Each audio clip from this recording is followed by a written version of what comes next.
Bago tayo dumako sa ating aralin, tayo ay tumayo at tayo ay mananalangin. Let's pray. Lord, thank you po sa araw na ito. I-guide niyo po kami sa aming aaralin. Amen. Okay, tayo ay maupo. Magandang araw mga bata. Magandang araw, Guro! May liban ba sa ating klase? Wala po! Okay, very good. So, sino dito ang nakakatanda sa ating nakaraang paksa? Ma'am, ako. O, ikaw. Nagtatanim ng gulay. O, tama. So, maaari nyo bang ibigay kung ano ang benepisyo na naibibigay ng gulay? LJ, Ako po. anong naibigay ng gulay sa katawan? Masustansya, tama. Ikaw, Vila, anong naibibigay ng gulay? Pagkain o gulay. Okay, tama. So, tama, natandaan nyo ang ating nakaraang paksa. May inihanda ako ditong 3 larawan. Ang tinatawag itong laro na 4 pics 1 word. Kayo ba ay familiar sa 4 pics 1 word na laro? Opo. Tama. Kung sino ang makaka-answer sa 3 ito, may plus point sa ating pagtataya mamaya. So, number 1. Ano kaya makikita nyo sa larawan? Ano kaya ito? O, sige, ano ito? Itlog po. Itlog. Ito, ano to? Wait. Kwek-kwek. Tama. Ito, ano to? Pugo po. Itlog pugo. Ito yung nangingitlog ng... Itlog pugo. O, sa tingin nyo, anong answer? Vila, nagtataas ka ng kamay. Anong answer dyan? Sulat mo. Tingnan natin kung tama.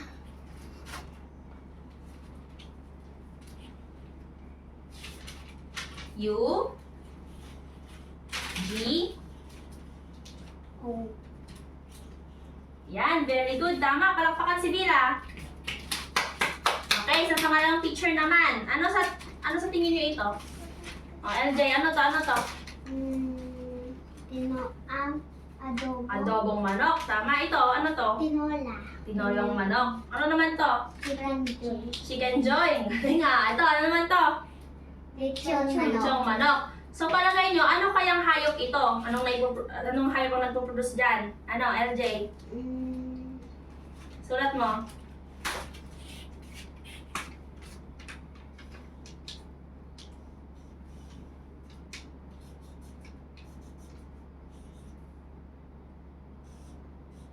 Tama, anong basa dyan? Manok. Manok. Tama, palakpakan si LJ. Sa pangalang picture naman tayo, ano to? Itik. Itik. Bibi. Bibe, tama, magaling. Ano to? Luto sa pato. Ulam to. Ano naman ito? Pato. Pato or itik. Ito naman, ano to? Ano tong Itlog. itlog ng pato? Ano kaya sa palagay niyo ang hayop na to? Anong answer? Tama si Jovelyn.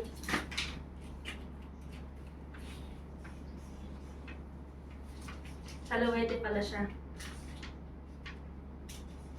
Tama, magaling palakpakan si Jovelyn. So, ang mga hayop na ito ay mainam alagaan sa ating tahanan. Ano ulit ito? Pugo. Manok. Pato. Tama.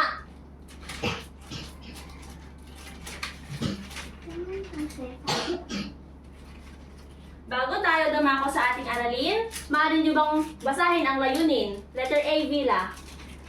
Natutukoy ang mga Hayop, hayop na aring alagaan. Letter B, LJ.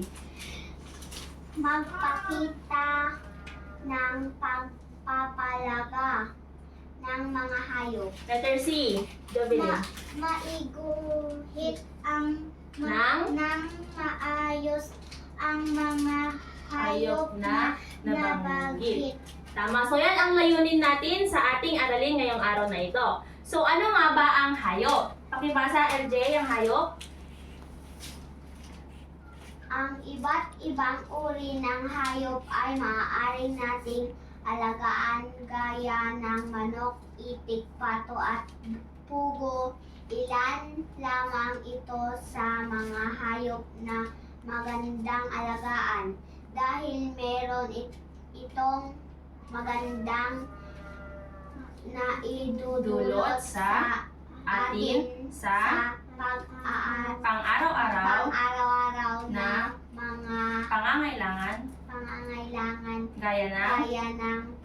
pagkain. So, ang hayop, nakatutulong ito sa ating pang-araw-araw na pangangailangan. Gaya sabi dito, nagpuproduce sila ng pagkain. So, ang una natin, karagdagang kaalaman para sa mga hayop na maaaring alagaan sa ating tahanan. So, number 1 ay ang manok. Maaari bang pakibasa mo, Vila, kung ano ang manok? Ang manok ay maganda Alagaan at madali. Madali Sapagkat sapagkat madali silang makapag-produce makapag-produce ng ng karne at itlog. Tama. So, ang manok ay may iba't ibang lahi. Gaya ng broiler. So, ang broiler, magandang alagaan para magbigay ng karne o pagkain. So, ito ang ating manok. So, si broiler, may iba't ibang lahi. Gaya ng pilch.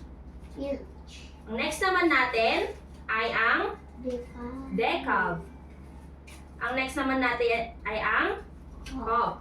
So, palagay nyo, class, ano pa kaya ang kabilang dito or yung karaniwang binibili nyo sa tindahan? Anong kamukha niya dito? Ano kayang tawag dun? Binibili niya sa tindahan. Anong tawag sa kanya ulit? Cals. Yung cals, di ba? Binibili niya sa tindahan yon. Yan, ito yung mga manok na magandang nagbibigay ng... Anong binibigay ng manok na ito? Nakapag-produce sila ng karne. Karne, tama. Dumako naman tayo sa isa pang lahi ng manok. Ito ay ang layers. Ang layers, magaling mangitlog ng sariwa o tinatawag nating organic egg. Nakakita na ba kayo ng organic egg? Opo. Ito siya, di ba? Anong tawag dito?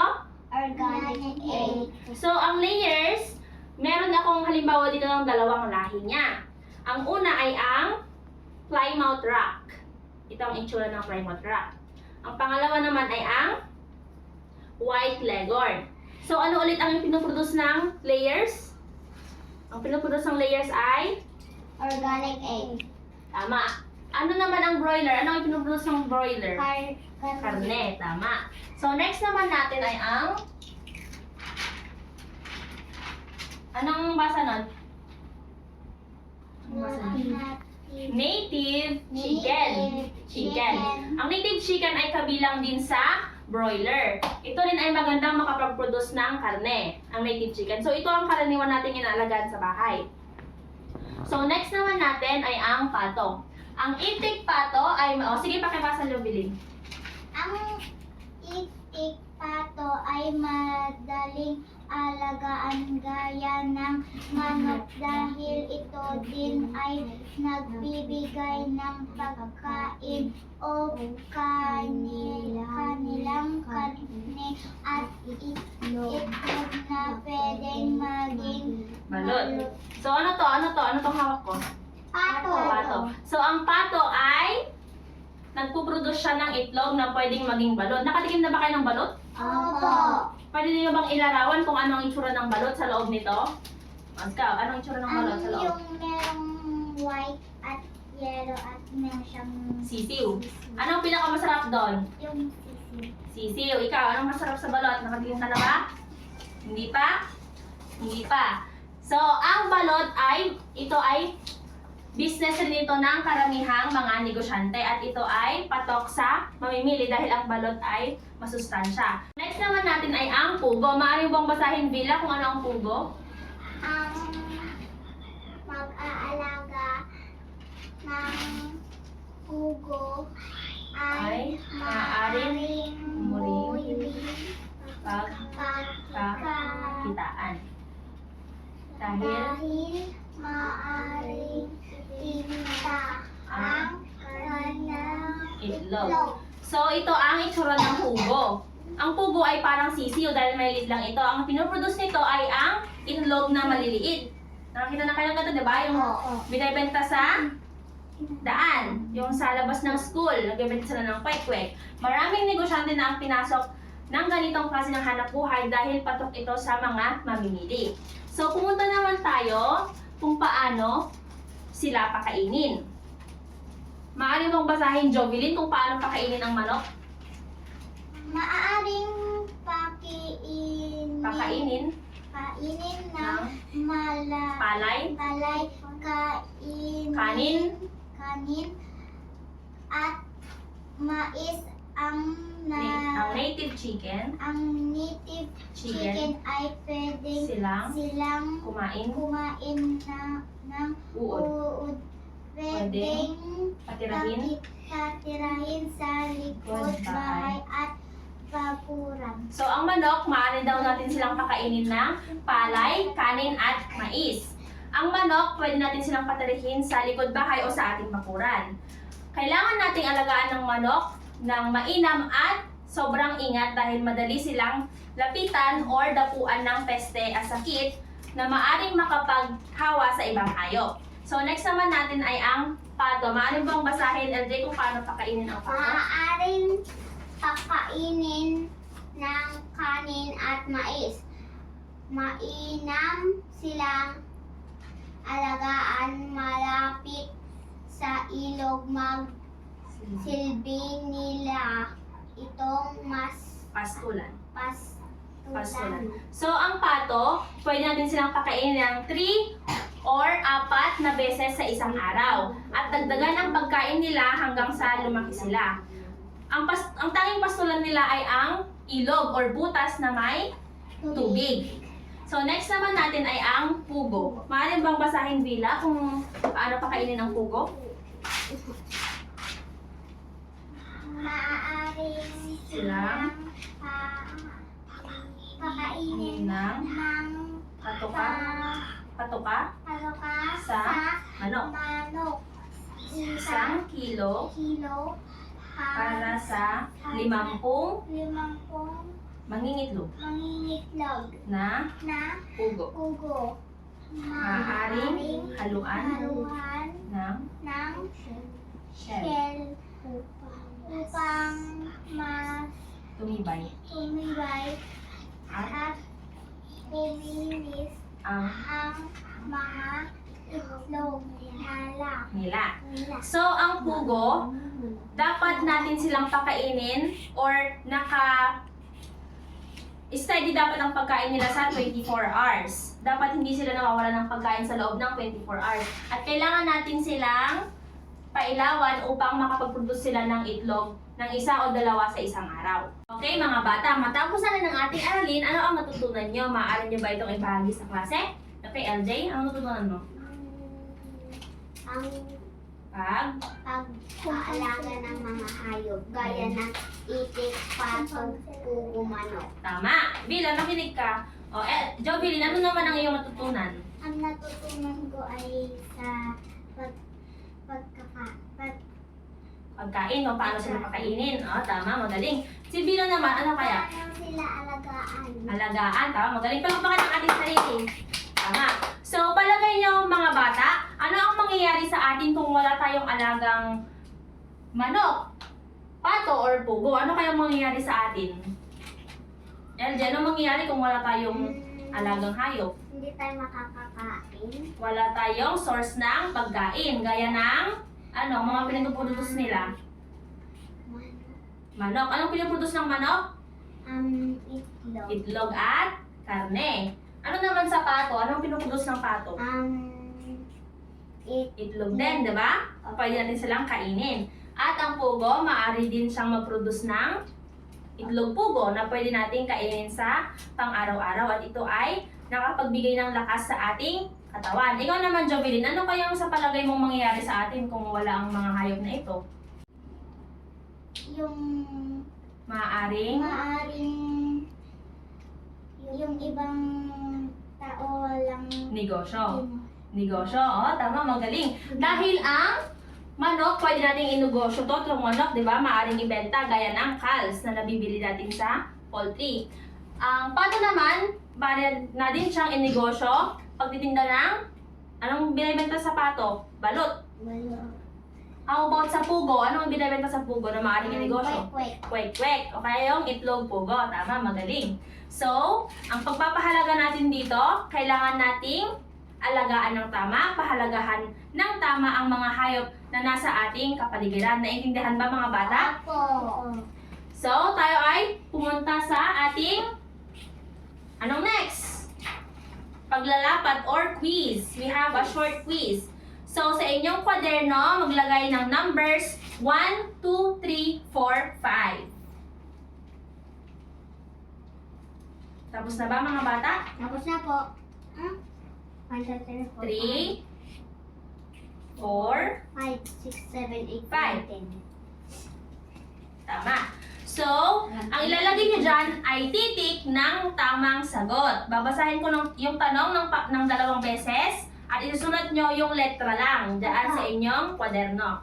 Okay, number 1. Anong uri ng manok ang mainam makapagbigay ng karne? Letter A, layer. B, broiler. C, white leghorn. Anong uri ng manok ang mainam makapagbigay ng karne? A, layer. B, broiler. C, white leghorn. Tapos na ba? Opo. Number 2. Anong hayop ang mainam ipastol sa may tubig? A, pugo. B, manok. C, pato. Anong hayop ang mainam ipastol sa may tubig? A, pugo. B, manok. C, pato. Tapos na? Opo. Number 3. Anong hayop ang nangingitlog ng maliit, ngunit patok sa mamimili? A, ahas. B, pugo. C, pato. Tapos na? Opo.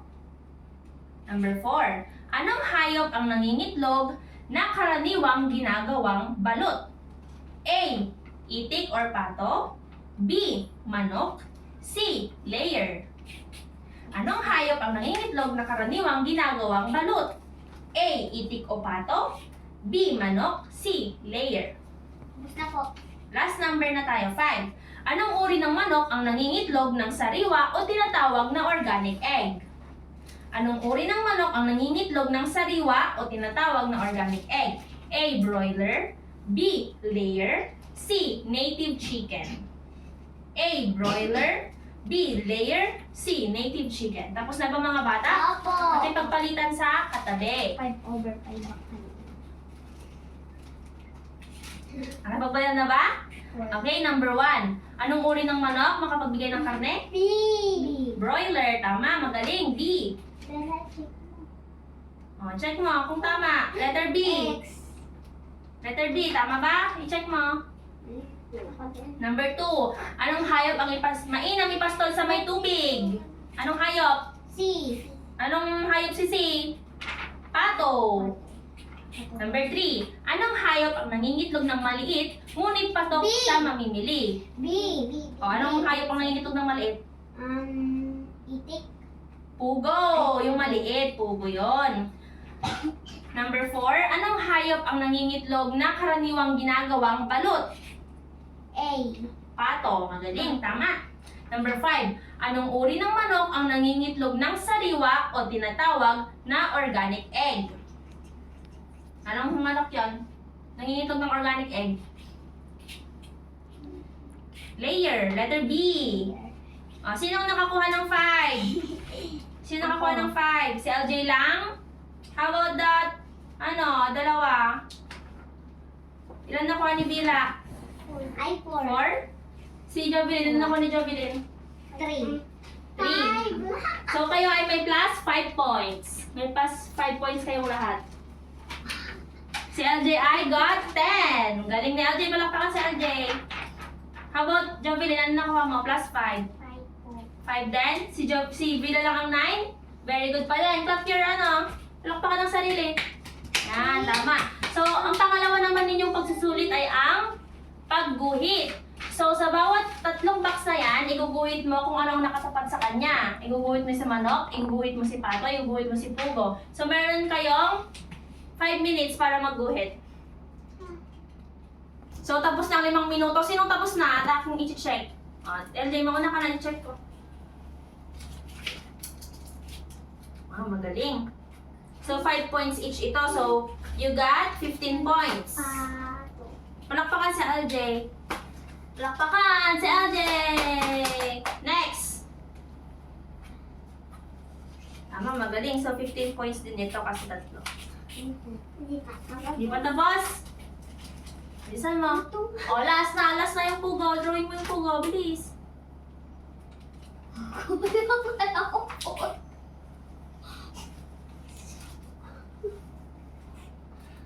Okay, check ko na. Oh, magaling. Ang kikit ng drawing nyo, ah. You got 15 points. O, palakpakan ng mga sarili. Dahil naintindihan nyo ang ating aralin. So, next naman natin ay ang takdang aralin. Ito ay ipapacheck nyo sa akin bukas sa inyong susunod na klase. So, ang inyong takdang aralin, sa inyong notebook, isulat kung bakit natin kailangang pahalagahan ang mga hayop, gaya ng manok, itik o pato at pugo. Tama? Naintindihan niyo ba? Wow. Sa inyong notebook, isulat kung bakit kailangan nating pahalagahan ang mga hayop na gaya ng manok, pato at pugo. So, class, tumaya kayong lahat. At palakpakan ng sarili. Yan. Paalam mga bata. Paalam po.